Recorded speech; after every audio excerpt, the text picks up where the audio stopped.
TDP అధ్యక్షుడు నారా చంద్రబాబు నాయుడుతో నందమూరి హీరోలు బాలకృష్ణ, జూనియర్ ఎన్టీఆర్, కళ్యాణ్ రామ్, తారక రత్న కొద్దిసేపటి క్రితం సమావేశమయ్యారు.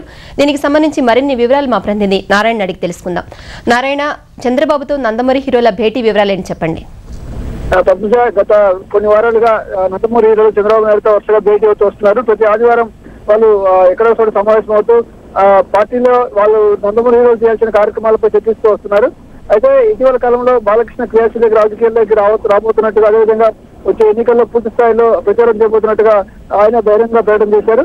ఈ నేపథ్యంలో వచ్చే నెలలో దసరా కానీ లేదా అంతకు ముందే గుంటూరులో జరిగే యువగర్జనలో బాలకృష్ణ, అదేవిధంగా జూనియర్ ఎన్టీఆర్, కళ్యాణ్ రామ్, తారక రత్న, హరికృష్ణ అందరూ పాల్గొనబోతున్నారు.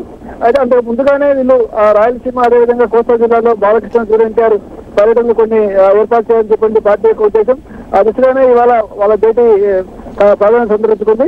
అయితే మరోవైపు అక్టోబర్ 2 నుంచి చిరంజీవి కూడా రాష్ట్ర పర్యటన చేపట్టిన నేపథ్యంలో, అదేవిధంగా జిల్లా పర్యటనలు చేపట్టిన నేపథ్యంలో నందమూరి హీరోలను కూడా పూర్తి స్థాయిలో రంగంలో దింపి పార్టీ క్యాడర్కు, అదేవిధంగా పార్టీ నాయకత్వానికి ఒక రకమైన కాన్ఫిడెన్స్, ఒక నమ్మకాన్ని ఇవ్వాలని చెప్పిన టీడీపీ యొక్క ఉద్దేశం.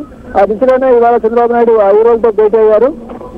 ఇవాళ భేటీలో ప్రధానంగా కొన్ని నిర్ణయాలు కూడా తీసుకునే అవకాశం కనిపిస్తుంది. ఇప్పటి వరకు బాలకృష్ణ, అదేవిధంగా జూనియర్ ఎన్టీఆర్ స్పష్టమైన 10 రోజు లేదా పలాని తేదీల్లో వాళ్ళ యొక్క ప్రచార కార్యక్రమం ఇలా ఉండబోతుందని చెప్పనేది ఇప్పటివరకు బయటికి రాలేదు. అయితే ఇవాటి సమావేశంలో ప్రధానంగా ఆ అంశాలపై ఒక స్పష్టత వచ్చే అవకాశం కనిపిస్తుంది. ఆ ప్రస్తుతం వాళ్ళ భేటీ ఇంకా కొనసాగుతుంది.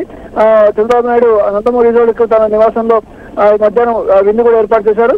తర్వాత అయితే ఈ సమావేశానికి, అదేవిధంగా వాళ్ళ భేటీకి మీడియాను కూడా దూరంగా ఉంచారు. ఇవాళ పూర్తి స్థాయిలో ఒక అవగాహనకు వచ్చిన తర్వాత బాలకృష్ణ, అదేవిధంగా జూనియర్ ఎన్టీఆర్, మిగతా నందమూరి హీరోల యొక్క పర్యటనకు సంబంధించిన కొన్ని సమాచారాన్ని ఇవాళ వెల్లడించే అవకాశం కనిపిస్తుంది. పద్మజ.